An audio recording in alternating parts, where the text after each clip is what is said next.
Hi అండి. ఈరోజు మేము మీకోసం బాలాపూర్‌కి కేవలం 4 కిలోమీటర్ల డిస్టెన్స్‌లో ఉన్న మల్లాపూర్‌లో ఒక మంచి 2 బీహెచ్‌కే ఇండిపెండెంట్ హౌస్ తీసుకొచ్చాము. ఇలాంటి ప్రాపర్టీస్ మిస్ కాకుండా ఉండాలి అంటే వెంటనే మన ఛానల్‌ని సబ్స్క్రైబ్ చేసుకోండి. అలాగే ఫాలో కూడా చేయండి. చూడండి, ఈ ఇల్లు చూడడానికి చాలా బాగుంటుంది. ఈ ఇంటికి ముందే మనకు 18 ఫీట్ల సీసీ రోడ్ ఉంది. ఈ ఇల్లు వచ్చేసి 124 గజాల్లో కన్స్ట్రక్షన్ చేశారు. ఈస్ట్ ఫేసింగ్ వస్తుంది. డైమెన్షన్స్ వచ్చేసి 26x43. 2 BHK independent house, 2 bedrooms, hall, open kitchen ఇచ్చారు. ఇక సరౌండింగ్ డెవలప్మెంట్ చూసుకున్నట్టయితే ఎల్బీ నగర్ 12 కిలోమీటర్లు, బాలాపూర్ 4 కిలోమీటర్లు.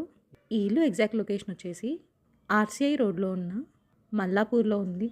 ఇక ప్రైస్ విషయానికి వస్తే 60 lakhs చెప్తున్నారు, అంటే 60 లక్షలు చెప్తున్నారు. 80% బ్యాంక్ లోన్ కూడా వస్తుంది. ఇంట్రెస్ట్ ఉన్న వాళ్ళు వెంటనే స్క్రీన్ పై నెంబర్ కాల్ చేసి సైట్ విజిట్ని కన్ఫర్మ్ చేసుకోండి. Thank you.